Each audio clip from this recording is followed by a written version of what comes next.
சென்னையில பிரபலமாக உள்ள பாடிகாட் முனீஸ்வரர் கோவில் பல்லவன் சாலையில ராணுவ வீரர்கள் குடியிருப்பு பகுதியில அமைஞ்சிருக்கு. இந்த கோவில் வாகன ஓட்டிகளின் பாதுகாவலர் என்றும் சொல்லப்படுது. புது வாகனம் வாங்குவோர், முக்கிய நிகழ்வுக்கு பயணிப்போர் மற்றும் நெடுந்தூரம் பயணம் செய்வோர் என அனைவரும் இந்த கோவிலுக்கு வந்து பூஜை செய்வார்கள். நிறுத்தி வைக்கப்பட்டுள்ள வாகனங்களுக்கு நீண்ட கருப்பு கயிற்றை கட்டி எலுமிச்சை, கற்பூரம், பூ, தேங்காய் உள்ளிட்ட பொருட்களை வைத்து அர்ச்சகர்கள் பூஜை செய்வார்கள். அங்கு சென்றால் பல புத்தம் புதிய வாகனங்கள் கோயிலின் வாசலில் நிறுத்தப்பட்டிருப்பதை நம்மால் பார்க்க முடியும். அந்த இடத்தின் முக்கியத்துவத்தை புரிந்து கொள்ளாத எவருக்கும் கோயிலுக்கு வெளியே நடக்கும் செயல்பாடுகள் விசித்திரமாக தோன்றலாம். சென்னை பல்லவன் சாலையில உள்ள அருள்மிகு ஓம் ஸ்ரீ பாடிகாட் முனீஸ்வரர் கோயிலுக்கு பிரார்த்தனை செய்ய ஏராளமான பக்தர்கள் காத்திருப்பது இயல்பாகிவிட்டது. மயிலாப்பூர்ல உள்ள கபாலீஸ்வரர் கோயில் அல்லது ட்ரிப்ளிகேனில் உள்ள பார்த்தசாரதி கோயில் போல் இங்கு கலை ஓவியங்கள் அல்லது பெரிய தூண்களால் அலங்கரிக்கப்படவில்லை. இருந்தாலும் ஏராளமான மக்களின் நம்பிக்கையை கொண்டுள்ளது. ஒரு சிறிய அறைக்குள் அருள்மிகு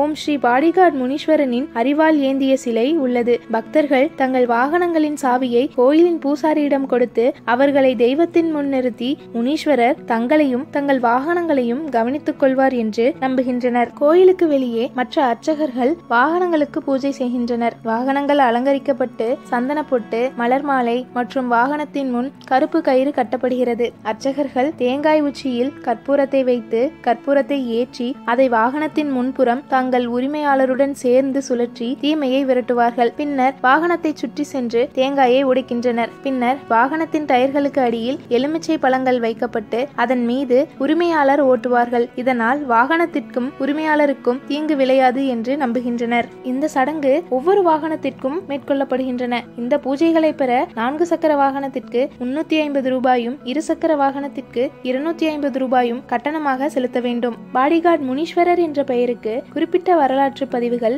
எதுவும் இல்லை என்றாலும் கோயிலை சுற்றி ஏராளமான கோட்பாடுகளும் கட்டுக்கதைகளும் உலவி வருகிறது.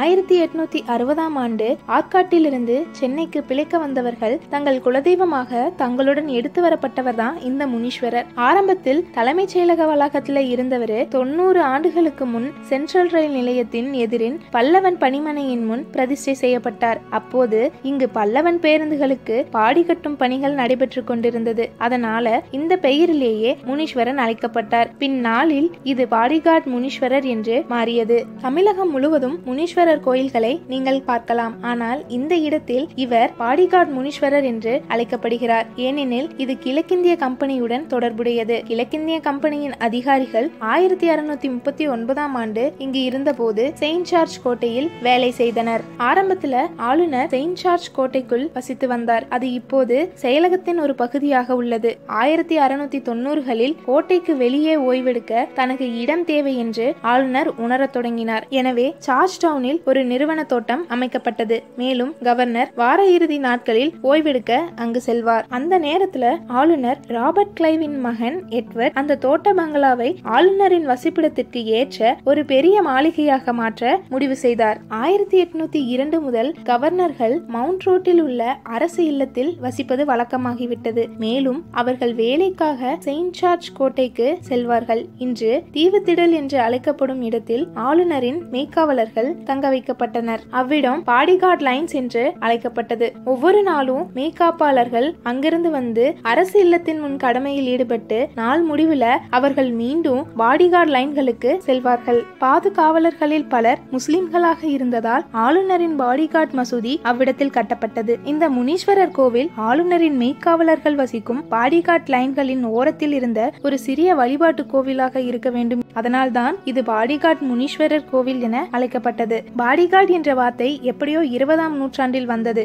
ஒவ்வொரு மாதமும் அமாவாசை மற்றும் பௌர்ணமி காலங்களில் நீங்கள் பெரும் கூட்டத்தை காண முடியும். இங்கு சராசரியாக 150 பேர் கூடுவார்கள். விசேஷ நாட்களிலும் வார இறுதி நாட்களிலும் எண்ணிக்கை அதிகரிக்கும். நாம் எதை விரும்புகிறோமோ அது இங்கு வேண்டினால் நடக்கும் என்பது மக்களின் நம்பிக்கை.